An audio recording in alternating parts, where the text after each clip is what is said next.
What is art? There's really no definitive answer to this question. It's different for everyone. Google defines art as the expression or application of human creative skill and imagination, typically in a visual form such as painting or sculpture, producing works to be appreciated primarily for their beauty or emotional power. Art is powerful. Art can be dangerous. But above all, art is subjective. What you consider art, someone else may consider to be trash, and vice versa. Some of the greatest artists throughout history have poured their heart, soul, and demons into their art. What if that art absorbed that dark human essence and took on a life and will of its own? What if art could kill? That's the subject of today's topic, the 2019 lesser-known Netflix original Velvet Buzzsaw. I'm Connor Eyzaguirre. And I'm Austin Johnson. And you're listening to Filmgazm.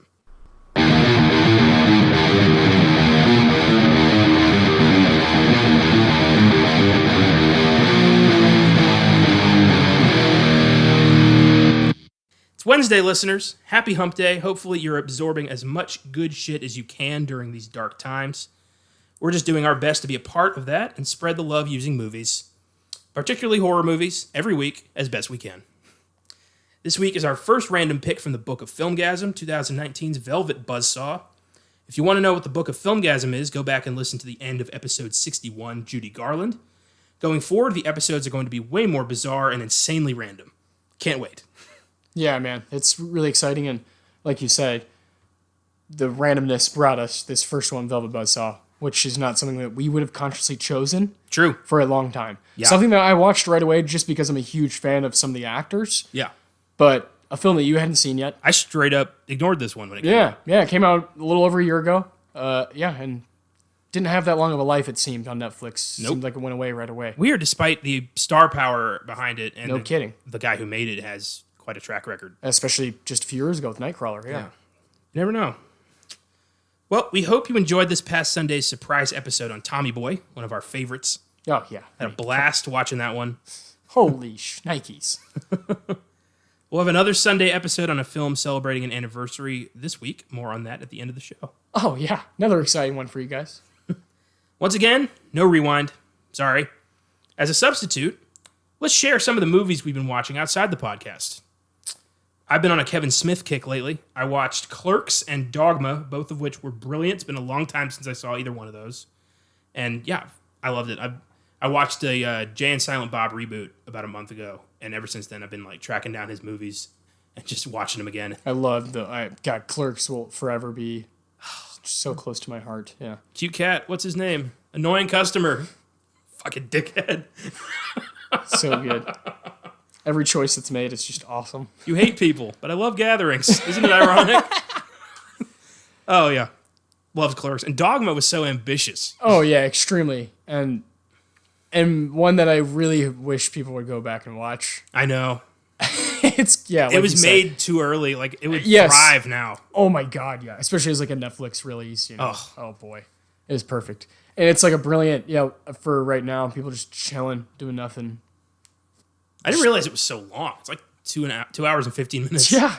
Like you said, ambitious as hell. Yeah. I have Mallrats. I'm going to watch that soon. Yeah. And then I got to get Clerks 2 at some point. And I really like Clerks 2. Clerks 2, I remember it being really funny. Yeah. But not as funny as the first one. Oh, no. Obviously. Not even close. Yeah, no. But it's got some funny I'm going to stay in the View Askew verse. I'm not going to watch Cop Out. Yeah. I've seen Tusk. It's weird. I'm good.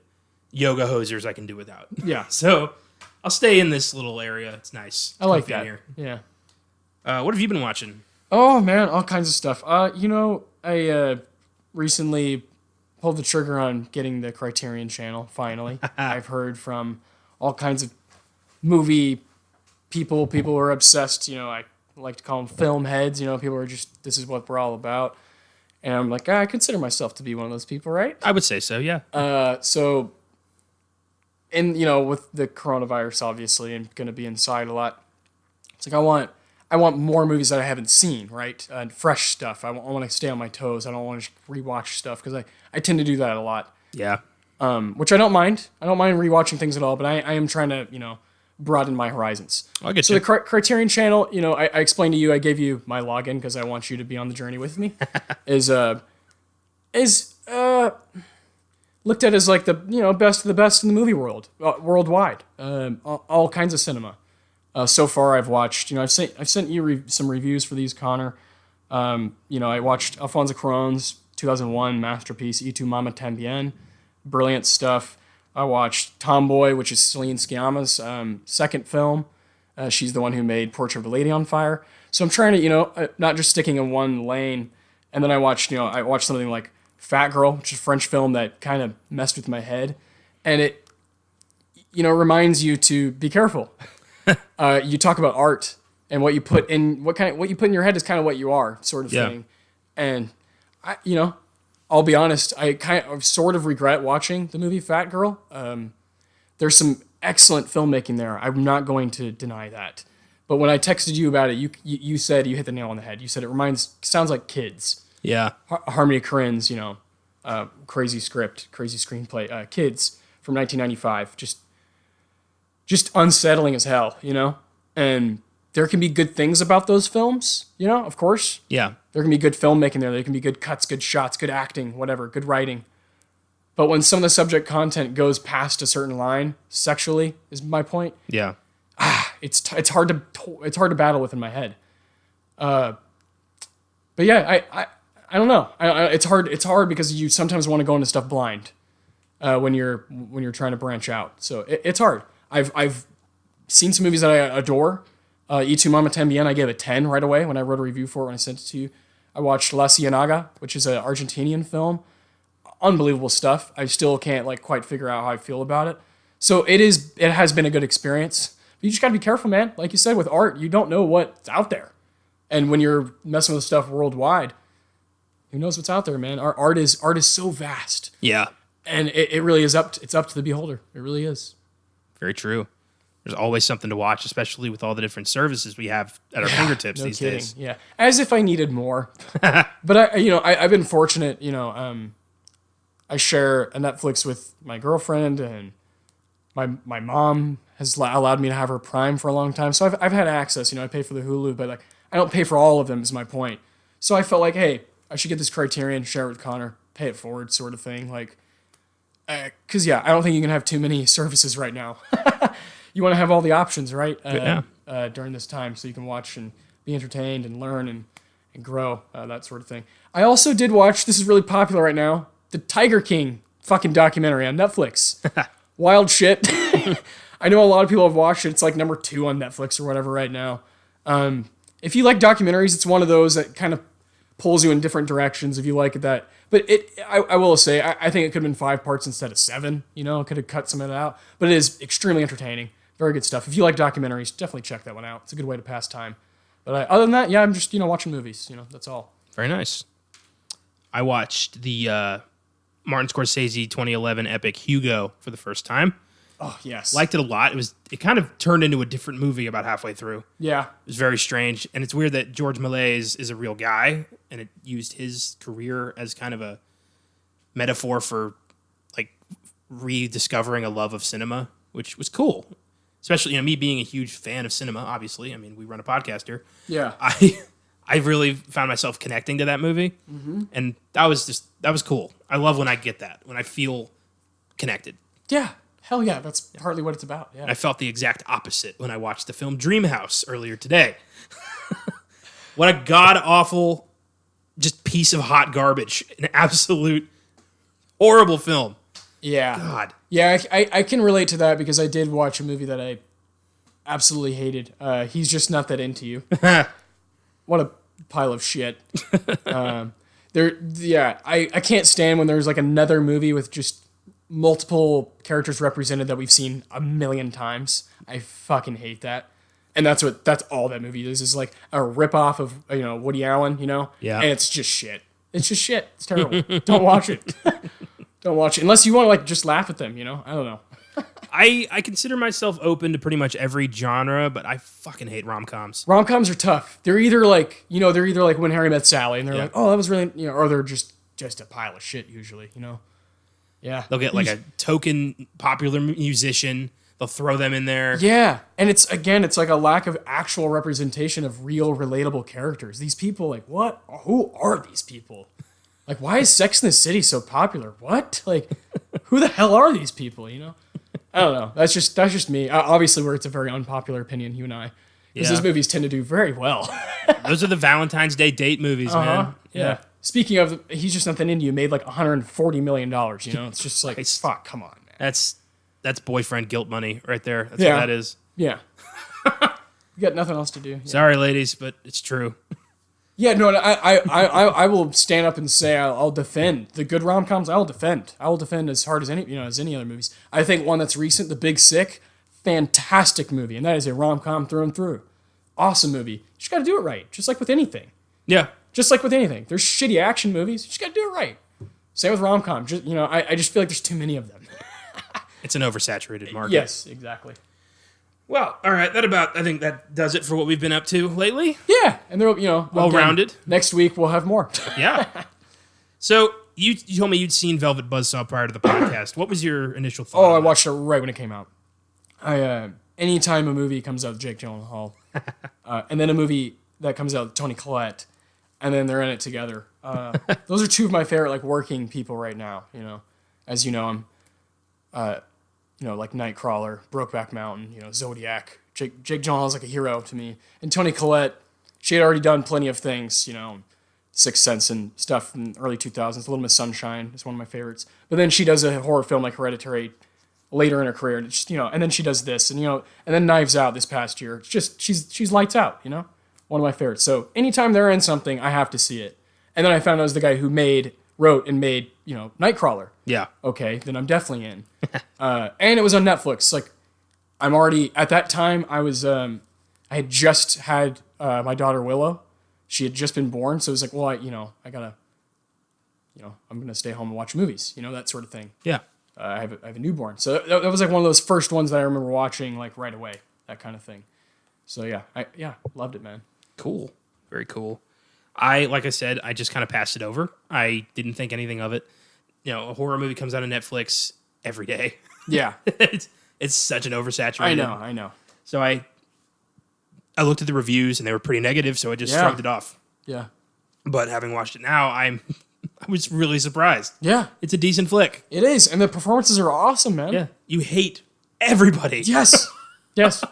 Everybody is such a selfish piece of shit. Fucking Malkovich is like the guy. You come away yeah. If I was in that community, that's exactly how I would act. Yeah. I'm surrounded by phony assholes and I want to get the fuck out of here. I'm going to keep drinking, yeah. God. I'm drinking again, by the way. That little aside. Yeah. Oh, man. Velvet Buzzsaw was written and directed by Oscar nominee Dan Gilroy, who received his only nomination to date for Best Original Screenplay for 2014's Nightcrawler, which he also directed and also starred Jake Gyllenhaal. His only other directing gig was 2017's Roman J. Israel Esquire, starring Denzel Washington. Yeah. However, he has written the screenplay for The Bourne Legacy and Kong Skull Island. He's got a resume that's all over the map. Yeah. It's pretty cool. Kong Skull Island fucking rocked. I thought that movie didn't get enough attention. Okay, agreed. Anytime you get something that giant on the screen, and it looked cool. It looked cool. And then the those evil, what are they called? Those evil ass fucking things. Skull crawlers? Yeah, that's what John C. Reilly called them. Oh, dude, those things were fucking sick. You give me a King Kong movie with a giant ass Kong, John Goodman, Sam Jackson, Tom Hiddleston, and John C. Reilly, I'm in immediately. And Brie Larson? Brie Larson's great. Come on, man. It's a crazy, crazy movie. Yeah, I saw that. I saw that movie in theaters by myself, and I was just kind of it was one of those moments where this is kind of why I go to the theater. Yeah. Holy shit. I was alone and just yeah. Giant fucking things fighting, Every version done of Kong is in the book. So we will be doing a Kong at some point. Oh, yeah. Oh, yeah. Do you like the 2005 one? I have mixed feelings. I think it's... When's the last time you saw it? When I was 10. Oh, okay. And it scared the living shit out of me. I think we talked about that on the show before. We did briefly. It's those fucking worms in the trench. I know. It's the one that gets Andy Serkis? Terrified me. I had nightmares for years. Yeah, I think that would be a great episode. Oh, it would be great. Because I've watched it a lot. I love that movie. I'm not a big fan. It's one of my favorite Jack Black performances. I'm not a big fan of Adrian Brody. I thought the movie was way too long. 3 hours is too much. 3 hours was too much. Okay. Yeah, thought- that's fair. That's fair. They should have left the island a lot sooner, gotten some more New York. That's fair. Visually, it's amazing. Oh my God. And admittedly, though, it has been, 15 years. So No, it's I should definitely probably worth- check it yeah. out again. Yeah, it's definitely worth rewatch. When we draw it in the book, I'll watch it again. And School of Rock will be our bonus, most likely, for that. Probably, Because, yeah. it's Why not? fucking Jack Black. And you don't like Adrian Brody, so we're not going to go down that road. Something about his ego. I find him to be a real prick. And it bothers me. What movies would you point out that you like his performances? Like The Pianist. Yeah, and Grand Budapest Hotel. You like him in that? I do like him in that. pretty funny in that. He's not bad in Predators. Yeah, I would have picked somebody else to be the tough guy. When I look at him, I don't Village. think... Yeah. He's not bad. He's not bad in The Village. You got to see. I think you'd really like Darjeeling. Yeah. He's just kind of more funny in that. Like it's him, Owen Wilson, and Jason Schwartzman as brothers. So that's a lot of fun. Okay. Yeah, I agree with you though. He is kind of like he comes across as kind of like I'm an actor. You Yeah. know, fuck you. He's arrogant. Yeah, he has some good movies. I haven't seen all of them. I don't like the shit he pulled on Saturday Night Live. Neither. Yeah, that's definitely does not sit well with me either. Funny how we got off on this King Kong rant here. It's a great movie. It is, yeah. So is Skull. Well, we started Skull Island because of this guy. Have you seen the 30s one? Not all the way through. I've of course seen clips, but I've never like sat down and watched Have you it. seen the 70s one? Yes, How is that? Is it goofy? it's pretty goofy. Yeah, I had pretty a feeling goofy. it was going to be Pretty goofy. Yeah. It's also been a long time for that one for me. The 05 one I've seen a lot. Peter Jackson. Yeah. When you Lord of the Rings. Yeah, fresh off Return of the King. Yeah, so that was a big deal, and I remember it just spooking the shit out of me. I was like in 4th grade, so. It's a frightening movie. Oh yeah, the natives on the island. Yeah. Woo! I think when we went to see that, me and my parents, we did not expect it to be a horror movie. Well, and you got to think as kids, you and I were like 10. He's Dewey Finn, and he's Nacho Libre. He's not this guy who's running to this scary ass island. Yeah. It was way out of his wheelhouse. And I thought, King Kong was this goofy giant monkey. I didn't. Yeah. There was nothing serious. I didn't about know King it was like, Kong. oh man, there's gonna be other like crazy ass creatures there too. Yeah. And then Kong Skull Island was like, now we're adults and like can totally handle it. Yeah. Bring it on. There's like walking sticks, Yeah. Yeah, And Kong was like, 300 feet tall this time. And he's throwing helicopters. his ass was bigger than the gorilla in 05. Yeah. No kidding. Like it's crazy. I don't see how he can beat Godzilla at all in this upcoming. Neither do I. Godzilla, all he has to do is light his ass up and it's Yeah, over. exactly. That's stuff I don't. It's hard for me to wrap my head around. I'm still very much looking forward Me to that. too. I just can't wait for the meeting. Yeah. I love monsters. I hope they're going to be able to make a coherent movie around that. Because I want that to be cool, but I also want the movie to be good. Yes. Yeah. And I'm worried that it's not going to be good. Yeah, they're going to focus more on the CGI of. Which would be sweet. Honestly, I want very few human characters. I want the focus to be on the monsters. Yeah. Just War of the Monsters is all I want. Yeah. Yeah, that's what nobody's going to these movies for the human drama. They're like, oh man, Millie Bobby Brown. And if you are, you're lying to yourself. Okay. Velvet Buzzsaw. Kong rant over. Oscar nominee Jake Gyllenhaal stars as professional art critic Morph Van de Walt. Hurts me just to say his name. We're just gonna stick with Morph from here on out. Fuck, Morph. Morphy. Jesus. Treasure Planet or something. Yeah. What's going on? The hell is that short for? I don't know. Does it say anywhere? Morphin? I don't know. It just says Morph all over this. Maybe his full name is Mighty Morphin Power Rangers Van de Walt. That could be it. It definitely could be it. Gyllenhaal was nominated for his performance in 2005's Brokeback Mountain, a past Filmgazm bonus. He also starred in our 48th episode topic Zodiac, among others. Jake comes up a lot on this show. Yeah, he's the man. Rene Russo stars as former artist and current gallery owner Rhodora Hayes. Everybody's name in this movie, god damn it. Russo has had a fruitful career, appearing in such films as Major League, Lethal Weapon 3 and 4, Outbreak, Get Shorty, The Thomas Crown Affair, and the Thor franchise as Thor's mother Frigga. Yeah, I don't feel like she ever really got the spotlight as much as other actresses, but she's always been doing quality work. Yeah, and she's been married to Dan Gilroy since 1992. Really? So, yeah. Holy shit. Yeah, so that's been, she's been... I did not know Obviously, she's in Nightcrawler as well. Yeah. Awesome. That's a great performance. Cool. Zawe Ashton plays secretary turned art scene power player Josephina, Yes. who first discovers the haunted paintings. Ashton also appeared in Nocturnal Animals, Greta, and a lot of TV and stage work, and she is perhaps the most insufferable character in the movie. Yes, I would say so. I thought she was going to be the anchor, somebody who's like gets into this world and realizes this is not where she wants to be, but no, she got sucked in immediately. Yeah. I definitely thought maybe, like you said, an anchor, some sort of relatability. Nope. There is no relatability in this movie. No. Ugh. Oscar nominee Toni Collette plays Gretchen, former museum docent turned art dealer. Collette was nominated for her performance in 1999's The Sixth Sense, and she's the star of 18th episode topic Hereditary. She will also be the tether to our Friday episode. More on that later. Oscar nominee John Malkovich plays renowned artist Piers, who is unaffected by the cursed paintings because he's not involved in art for the money. Malkovich was nominated for his performances in 1984's Places in the Heart and 1993's In the Line of Fire. Some of his better-known work includes Of Mice and Men, The Man in the Iron Mask, Being John Malkovich, Shadow of the Vampire, Burn After Reading, and the Red films. Love him as Osborne Cox in Burn After Reading. Oh my God, yeah. Without a doubt, my favorite Malkovich. Yeah, that one and then Rounders, man. Oh my God. Oh. You're a Mormon. Compared to you, we all have a drinking problem. Shut up! Shut the fuck up! This is a crucifixion. Oh my God. He does this thing with Oreos and Rounders. Oh man. It's so Malkovich. It's yeah.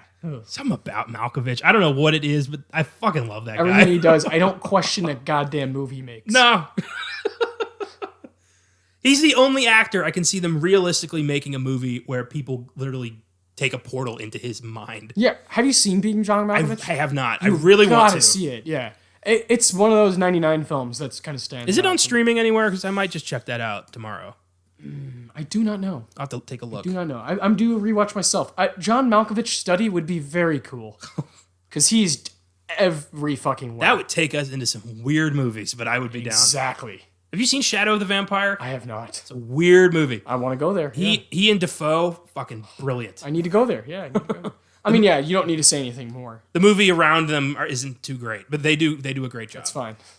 Malkovich Defoe, I'm in. Yeah. It's a great double feature with Nosferatu, obviously. Yeah, yes.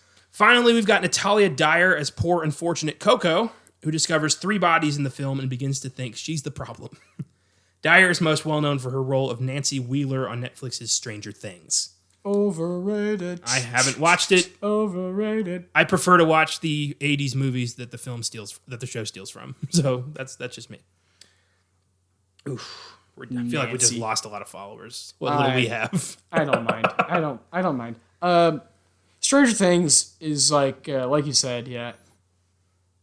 I get it. I get why it's super popular. Like you said, it kind of like sort of steals some stuff. There's one scene where like one of the main kids, Dustin, is walking and it's like looks just like a shot from Stand By Me, that sort of thing. See, I'd rather just watch The Goonies. Agreed. Or Ghostbusters. I agree, but it is cool.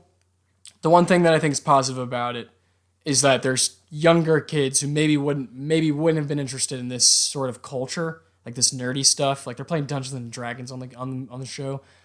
That's cool. At least there's that. But I agree with you. Why not just watch the actual 80s stuff? Yeah. You know? I don't know. But yeah, it's so huge. That show is so I have a feeling if I check it out, it's just going to piss me off. I don't think you would like it too much. Yeah. No. I'm not a huge fan. I'm like caught up. I've watched it all, but I'm not that into it. I've got my shows. I'm good on that. I'm with you on that. I'm set. I'm with you. Yeah. I've got my shit lined up too. Yeah. There's other things I need to watch first. I hear you. Velvet Buzzsaw was conceived after Dan Gilroy made peace with the cancellation of the Warner Brothers film Superman Lives, which Gilroy was helping to develop. For those of you who don't know, in the 90s, Kevin Smith was going to make a Superman movie starring Nicolas Cage as Superman. Robbed. We've been robbed. That would have been the most outrageous superhero movie ever made. They couldn't agree on a budget or a script, and the film was shelved and then scrapped. But there was a documentary made a couple years ago called The Death of Superman Lives, and I don't know how to get a hold of that. It's super tough to find. But I really want to watch that documentary. I need to know everything about this story. Yeah, wow, that would have been the most audacious attempt at a superhero movie, and I really feel like we were robbed of something just super golden. Yes. Like pop culture wise, you know, we think that the Joel Schumacher Batman films are like funny. Oh, God, this would have been brilliant. As dude. Superman. This Kevin Smith. Yeah, it's hard to think about stuff like that. The what ifs of the film industry that you just like, Is Jason Mewes going to play Lex Luthor or something? Because that would have been. Oh my God. Oh, man. Fuck, motherfuck. $15, little man. Put that shit in my hand. Oh, boy. So many missed opportunities there. We got to see this documentary. And I didn't know Dan Gilroy was part of that. I guess, he was helping develop that. And part of his healing process was making this movie. Which, this movie really is about art destroying you. and just making fun of art people. Oh. The satire here. Everybody is in great. this movie is a suit who turned down shit on Superman Lives. I guarantee you.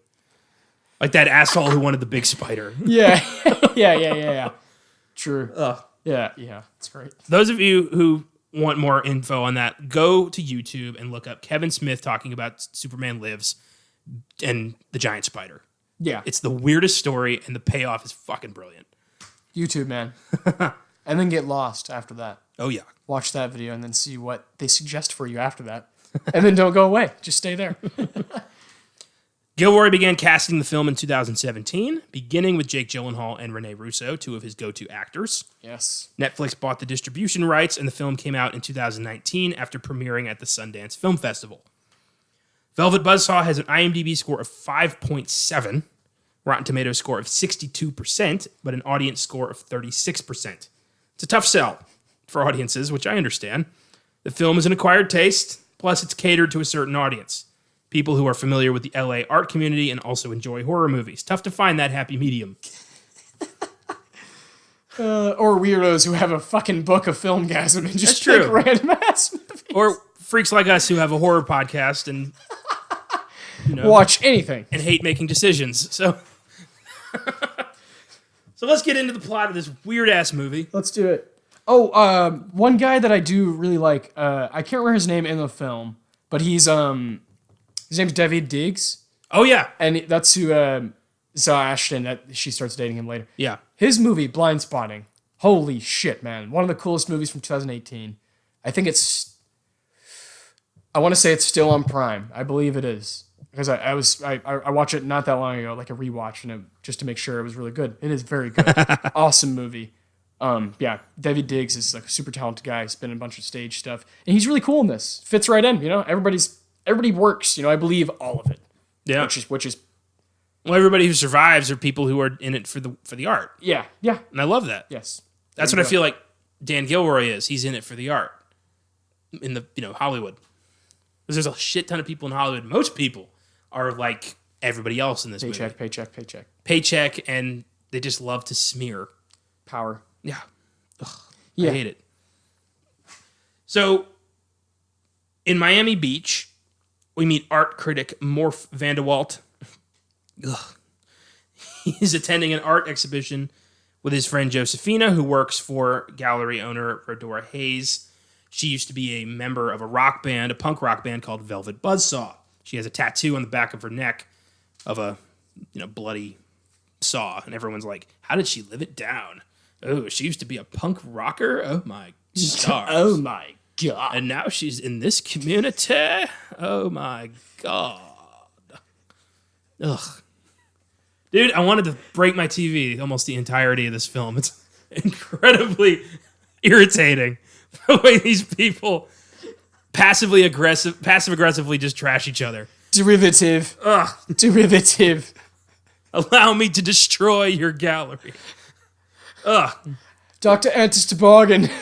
What was his name in that? Like Gablugian or something like that? Yeah, something absurd. I'll look it up while you continue. Jesus. So, at this exhibition, Morph checks out a number of very strange art exhibits, including Hobo Man, this robot dressed up like a homeless person that says things like, I can't help you. I used to be somebody and shit like that. It's the weirdest. I agree with him on that. Like, yeah, this is stupid. And the guy who is trying to sell that tries to talk to Morph to get like can I get a favorable review? It'll boost the price. And Morph's like, I don't do that. I review objectively. Yeah. And I get that. Regrettably, I understand that. I don't like, connecting with this asshole. Yeah, you don't want to relate. Yeah. I don't relate to this, no. But I get that, You don't just review people's shit positively just because you know somebody. It's bad for the art. But they also run it. There is also this exhibition called Sphere, which is a giant orb with different holes in it. And you can stick your hand in the holes and something will happen. It's very vague about what Sphere is. Yeah. And I thought that was going to be the supernatural element of the movie. Me too. Me too. When I first saw it, I thought for sure that thing is going to like tear people up. Yeah. Yeah. Which, we got one. Yeah, we did. One. Yeah. And Redora Hayes is trying to poach, or is trying to stop. No, she's trying to poach. What's the Damrish? That's the guy's name. Yes. This up and coming graffiti artist who's getting into this industry because people like his art, but in reality, he's just another product they can sell. Yeah. Just And he gets that. another pawn. Yeah. Pierce is recognized by or represented by her, and Don, I think the guy's name. Yes. Jesus Christ. Don. Is there to poach him. And amazingly, Pierce goes with this guy. Never would have thought that, Pierce would have anything to do with this asshole. No. And so basically, we're just seeing all these different characters in this world and how they operate. Yeah. What their role is in We're the art just community. extremely annoyed the first 20 minutes. Yeah, we're like, oh, okay, it's that kind of... It's a bunch of assholes. Yeah. It's one of these. Great. And by the way, Frank Reynolds, his name is Ongo Gablogian. Ongo Gablogian. Ongo Gablogian! Allow me to destroy your art gallery. Derivative. Crap. Oh, That's beautiful. yeah. That's an excellent episode. Oh, So, D made a smut film. Yeah, it's great. Great episode. Check that one out. It's on Hulu. who's the guy in the smut film again? The From actor. Night at the Roxbury. Yeah. What is that fucker's name? It'll come to me, man. I know. It's all right. Segue. This ain't going away. We need to find out what this guy's name. It is Grieco. Yeah, Richard Grieco. Grieco. Oh. Richard Grieco. Oh, that was gonna bother me. It's funny how little this episode really is Velvet Buzzsaw so far. Yeah. It's not our fault. Well, it's a little our fault. So Morph is he's unhappy with his relationship with his boyfriend, Ed. And he starts on a side relationship with Josephina, who recently left her boyfriend. And she convinces Morph to go to her boyfriend's gallery opening and post a negative review just to fuck with the guy. Yeah. And this has consequences later on when the guy, feeling so hurt about this, gets drunk, gets in a car accident, ends up in a coma. And Morph actually did like the art. He just did it to make her happy. Jeez, man. Never compromise your values, man. Ever. It's who you are. Yeah. They go back to L.A. Josephina finds a dead guy in her apartment building, a man named Vetril Deese. And he's just kind of dead on right outside his door. And she goes into his apartment and finds a bunch of really disturbing paintings. Indeed. Just really weird shit, dark shit. A lot of which are almost, most partially destroyed. A lot of them are, he tried to take this out. And he left in his will explicit instructions that this art be destroyed. Yes. Ooh, the plot thickens. Intriguing. Josephina grabs these paintings and gets them out of there. Saves the art. Shows Morph, and he's immediately like, what is this? Like he feels something primal inside of him. Or like, this is disturbing, but I can't look away. Rodora wants in on this. She kind of blackmails Josefina to get in on this. Yeah. Ugh, I couldn't stand Rene Russo in this. Neither could I. And Rodora becomes fascinated with this guy, Vetral Dees, and they decide to exhibit several pieces in her gallery, and people love this guy for whatever reason. It's maybe because the cursed paintings bring out something in them. I don't know. But everyone is just fascinated by this sick shit. It's like, demons and gore and death. And ugh. Awful stuff. Gretchen, Morph's art curator friend, is entranced by this. And Pierce, Malkovich, is also kind of like, whoa, there is power there. Rodora keeps most of the paintings. Morph and Josefina each get a couple and hold on to them. But there's like 1,000 of these paintings. But Rodora has the idea to lie and say there's like 10 in order to gouge the price. Art, huh? And so she has her assistant, Bryson, take the rest of the paintings to this like secure facility. And Bryson gets in the weirdest car accident when he's looking at one of these paintings and his shirt catches on fire. Yep. And he's like batting his shirt out and he's got burns all over his chest. He swerves and runs into a gas station. Of course. He goes into the bathroom to pour water on his shirt and a monkey painting comes to life and drags him inside. Okay. I'm in. Suddenly this is a very different movie. Buckle up. But again, the reason the painting went after Bryson is he got greedy. He wanted to keep one of the paintings. It's all people who aren't in this for the right reasons. Yes. In a weird way, Vetral Dees is kind of like a supernatural Punisher. Yeah, Grim Reaper.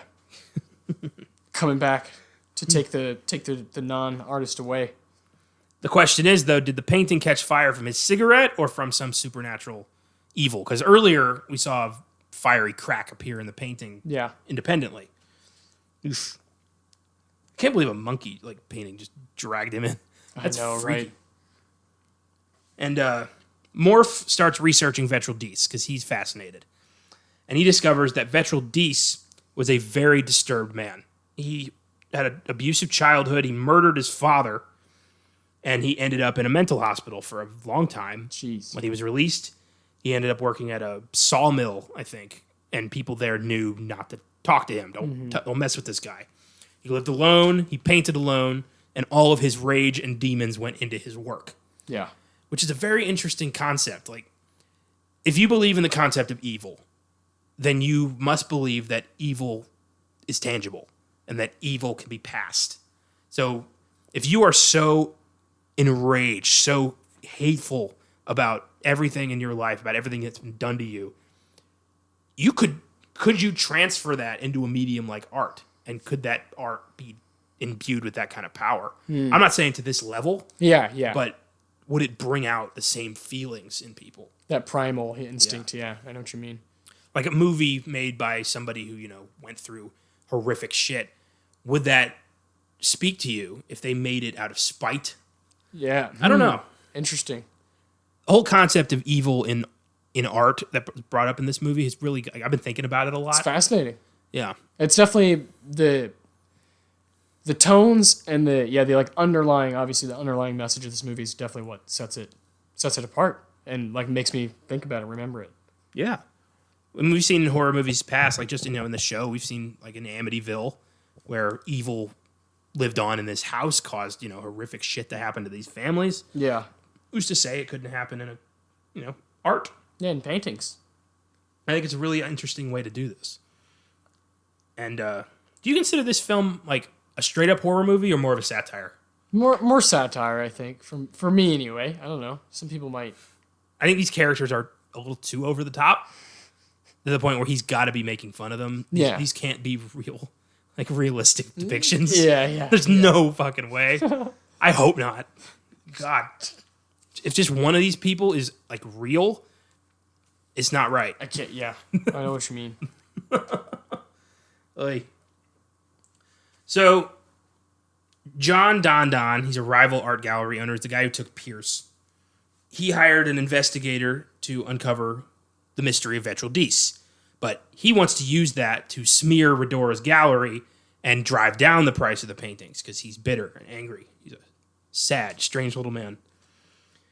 And he attempts to reveal the story, but he gets killed when a ghost hand comes out of nowhere and hangs him in one of his art exhibitions he bought, which was like it was just like a nuke town from the 50s.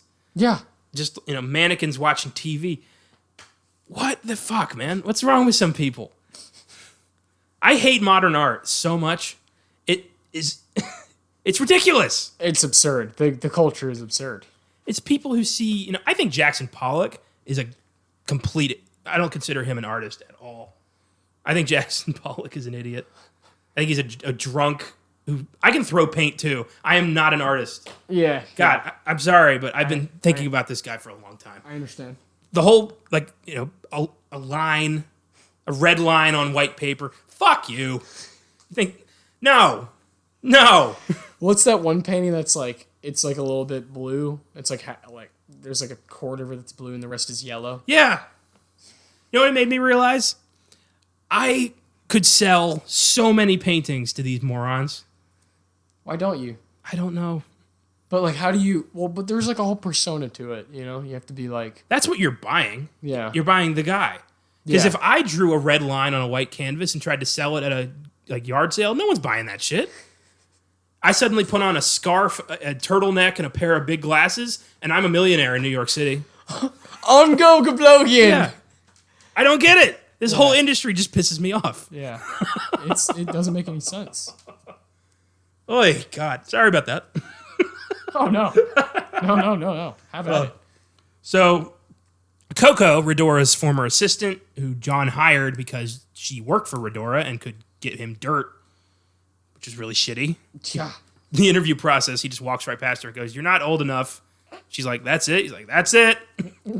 Wow, sounds like a great boss. Yeah. She finds his body hanging in the middle of his gallery. And Morph starts having hallucinations. He sees a hand in a Dees painting suddenly move, gets him unsettled, and he discovers that Dees used blood in the paintings. And that's, I remember reading about some artist who really did that. Oh, really? Yeah, he used his own blood. That might have been an episode of Supernatural, now that I'm thinking about it. Oh, my God. I don't know. I can't back that up. So That's fantastic. Morph and Josephina break up after he finds out she's sleeping with Damrish. And didn't tell him. Apparently he thought they were on a break. Yeah. And he goes there to be like, "Did you hear about John?" To like hug her. And she's like, "Not a great time." And he sees Damrish making breakfast. And Yeah. he's like, "What the fuck?" It's, ugh. He's still like, "I'm hallucinating and I need help." And he calls Redora and urges her to stop selling Vetral Dis' work. Yes. She's like, "No, this is stupid," because she thinks he's going to use this to write a negative article about the work and try to sell them. And she just, she doesn't trust him. No. So none of them trusted. Yeah. So she thinks this is going to, there's now a ticking clock on this artwork. So she tries to sell them off fast and tells Josephina to do the same. Morph hires Coco to dispose of the art, and then she tells him that his ex-boyfriend Ed would give Redora a sneak peek at Morph's reviews, so she could use that to buy what he's going to review positively. Yes. It undermined his work, and he feels violated. Yeah. Of course, nothing really comes of that. Whatever. And Josephina then breaks up with Damrish after he decides to leave Redora and go back to the streets where the art was real. And she says a line that really pissed me off, which was, "What good is art if no one ever sees it?" Oh. Ugh. No. Fuck you. Instant fuck you. Straight up. That's rough. Yeah. And he's like, well, bye, and walks away. She leaves, but finds a car is blocking her car, so she calls the tow truck to get the car towed. Wonderful person. And she ends up in a gallery where the paintings are melting around her. She just kind of walks into this gallery that comes out of nowhere. I don't know about you, but if I am turning one way, I turn around, I turn back, and there's a whole new building there, that's the last place I'm walking into. Yeah, I agree. I'd probably walk the other direction. Yeah, I'll go back in the bar. Take my chances. Yeah, no kidding. But she just walks right in there, and the paintings are all graffiti, paintings that she considers to be inferior. Yeah. And they start melting and covering, like they cover her skin. And she doesn't pick up on that for quite a while because she's trying to get her phone to work. And she looks up and she's got paint all over her and she's trying to get it off, but it's just covering her and like skin getting inside of her. Ugh. It's a pretty freaky death. It is frightening. It reminded me of The Matrix when Neo got covered in the mirror. Oof. Morph puts the Deese artworks into his storage unit, but he is confronted by Hobo Man, robot who is not happy with Morph. And it just chases him. And I did not expect Jake to die this early. No, neither did I. I thought he'd be the last one remaining. Yeah.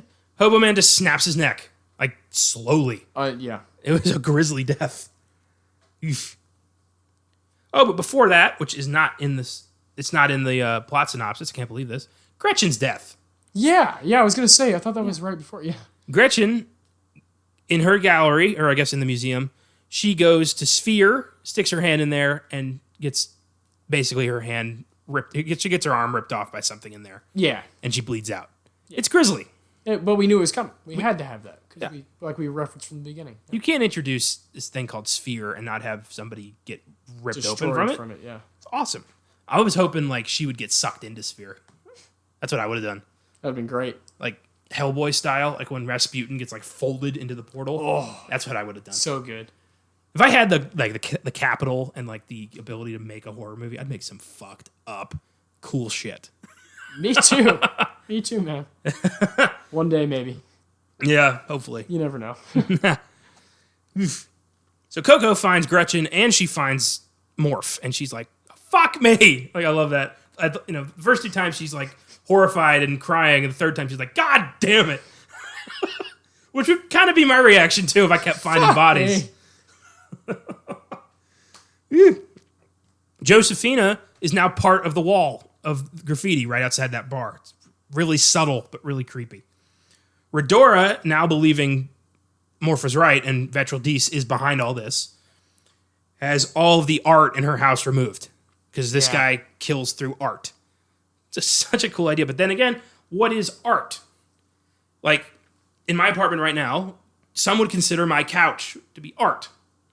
Some would not. Most would not. I certainly don't. After all, aren't we all couches? Sitting. Laying. Oh my god. Yeah. But I would say that, like the Alma Drafthouse chainsaw is art. Yeah. That's most of this shit's art. It's a little art piece, Yeah. If they were going to be poetic, like if I was in this movie and they were going to kill me, all of my movies would fly out of their cases and just like razor cut me. That's what would happen. Oh shit, I'm going to have nightmares now. All the movies have to go. Yeah, or all the artwork on the books. Harry Potter's going to come out on his fucking little broomstick. God, that'd be freaky. Yeah, it really would. So Redora, especially in this room. Like, oh god. Dude, we'd be screwed. I have so much art. There's not enough room in here. But then again, we'd have Paul McCartney here to help us out. So would he, or would he just like beat me to death with that tiny guitar? Or he just walked down the stairs. Woke up, got out of bed, dragged a comb across my head. I don't even know what's happening anymore. Well, so she's sitting outside her condo, just kind of contemplating like what the hell is going on. And suddenly she forgot about one bit of art in her life. The tattoo on her back, the velvet buzzsaw. And it starts spinning and just digs into her flesh like a fucking saw. It's horrifying. It really is. On the way to the airport, Coco passes a homeless man selling Deese paintings. Like all the stuff that flew off the truck. Yeah. And she's just like, how much? Some guy's like, how much? And he's like, I don't know, $5. Yeah. For these like $1 million painting. Yeah. Yeah. Ugh. And they buy it, move on, and that guy's going to keep selling them because he has a bunch of them. Yeah. And so they're going to keep affecting people. Never stops. Yeah. They're out there. It's exactly classic like setup for we're all fucked. It's exactly what Deese was trying to stop before he died. I wonder if he died of natural causes or if the paintings got him. His own paintings killed him? Maybe. Probably. And then in the credits, we go back to Pierce, who has moved away to a beach house and is drawing lines on the beach. Yeah. Just art for himself, for no one. Yes. Just enjoying himself. Probably not even aware that any of this shit happened. Yeah. He got out of this movie. Drunk as hell, yeah. He's just like, I'm going to keep drinking and I'm going to play on the beach. Yeah. Which we could all be more like Pierce. Yes, especially in the art world. And that is the movie. That is Velvet Buzzsaw. Strange film. Very strange, yes. Here's some Filmgazm facts for you. Number 1, the term Velvet Buzzsaw has an explicitly sexual origin related to cunnilinguists. Apparently, a Velvet Buzzsaw makes sense now that I think about it. Yes, okay. Yeah. Moving on. Number 2, the principal characters are all killed by artworks for which they express disdain or contempt. Morph by Hobo Man, which he referred to as unoriginal and lacking courage. Lacking courage. It's such a dick thing to say. Redora by her Velvet Buzzsaw tattoo, which she expressed embarrassment for. Josephina by graffiti, which she repeatedly mocked. And Gretchen by sphere, which she laughed at the mere sight of. Poetic justice all. There's one bit I forgot to mention when that one guy talks to Morph, is like, your review of Hobo Man drove down my sale price. And he's just like, I am not your mouthpiece. Like, aggressively. I thought that made me laugh. I am not your mouthpiece. Fuck is going on? Number 3. When Dan Gilroy was asked by Vanity Fair what he wants audiences to take away from this film, he said, quote, I hope people look at art in a slightly different way. Anytime you listen to a piece of music or look at a sculpture or painting or a film, you realize the artists behind that have invested what I believe to be their creative soul into the work. To me, that's a bit of a sacred thing, and I think we've lost that a little bit. I would love it if we could return to that. Well said, Dan. I agree. Indeed. Big time. Especially in Hollywood, especially now that we're not able to see anything new. Yeah. I love a wake-up call where we too. all start appreciating shit a little bit more. Yes. I gave Velvet Buzzsaw an 8. I expected to hate it, and while I despised all the characters, it was for the right reasons, and I found the film to be quite clever in its execution. Yeah, couldn't agree more. Given the 8 as well. I think it's solid through and through. Definitely worth a watch if you like horror and if you like making fun of art people. Oh, yeah. Especially if you like making fun of art. And if you like any of these actors that are in it, because they all give a wonderful performance. Oh, yeah. Well done. So what do we have for Friday? Friday, tough choice. Obviously, we were talking about Toni Collette a lot. We could have done a Jake Gyllenhaal, but we did Jake Gyllenhaal with Zodiac and Brokeback. So I want to stick with Toni Collette. There's a lot of options, obviously. But we, unfortunately, did not get to see Knives Out together in theaters. I had to stream it on my fucking phone, and it was just not the greatest experience. So I watched it again today. And we're going to be releasing that on Fridays. Knives Out from 2019. Ryan Johnson's excellent thriller. All over the place. I would call it a comedy as well. It's got everything, everything wrapped into one. And again, it's Toni Collette. We got Jamie Lee Curtis, we got Daniel Craig, we got Chris Evans. Awesome cast. I feel like it just goes hand in hand with this. It's ensemble. One of the few films of the later half of 2019 we didn't get to do. Yeah, I would say probably the only big one that we didn't get to do. Did we do one on 1917? Yeah, we ended up doing one. We did that the day of the Oscars, yeah. And we did one on Parasite. Yeah. We did one on Once Upon a Time. We didn't do Little Women. Yeah, I would have liked to do. I think those are probably the two. Yeah. Those. Yeah. We did. We got to Jojo Rabbit. We covered a lot. We got most of it done. Yeah, we did. But yeah, that was just one of the ones that you saw right away in theaters, and I kind of slacked on. Just weird timing. Yeah. But we're finally gonna do it. You're finally getting around to it. Knives Out. I love how organic it became, where we were like, we're never gonna get to it. We'll find a way. Yep. Same way I feel about a movie that we both love that came out in 2020 is The Gentleman. Yeah. We'll find a way for that. Oh, for sure. It'll be a bonus because there's so many good actors. It'll be a bonus sometime down the road. For sure. We're not as worried now with this organic style of picking movies. Oh, yeah. We're just fucking going with it. We have to now. Yeah. And it's awesome. I think it's been There's there's very little that's not on the table. Yeah. It'd be nice. It's been almost like a hidden blessing for us, creatively. It's helped us out big time. For sure. Less restriction means better content for y'all. Yeah. So that's Ryan Johnson's Knives Out on Friday. Fantastic. So let's see what happened this week in film. Not a lot for obvious reasons, but enough to talk about. Yeah. The Cannes Film Festival was postponed due to coronavirus concerns. Not surprising. Here's hoping the festival does still happen. It's tentatively scheduled for June, but that'll probably change. Warner Brothers has pulled Wonder Woman 1984 from its June release to an August release now, and they have also pulled In the Heights indefinitely. Damn shame. I've also heard they're considering releasing Wonder Woman 1984 direct-to-digital download. Not a bad idea, considering it's going to be a while before anybody goes to the movies. In addition, Disney is releasing their recent Pixar flick Onward to Disney Plus on April 3rd, so quarantine families can watch the movie. So cool. Very happy about that. I love that. And finally, in what I consider to be an extreme case of poetic justice, convicted rapist Harvey Weinstein has tested positive for coronavirus. Here's hoping he's one of the casualties, and his personal hell is an endless beating from all the women whose lives he destroyed. Fuck you, Harvey Weinstein. I hope you rot. I concur.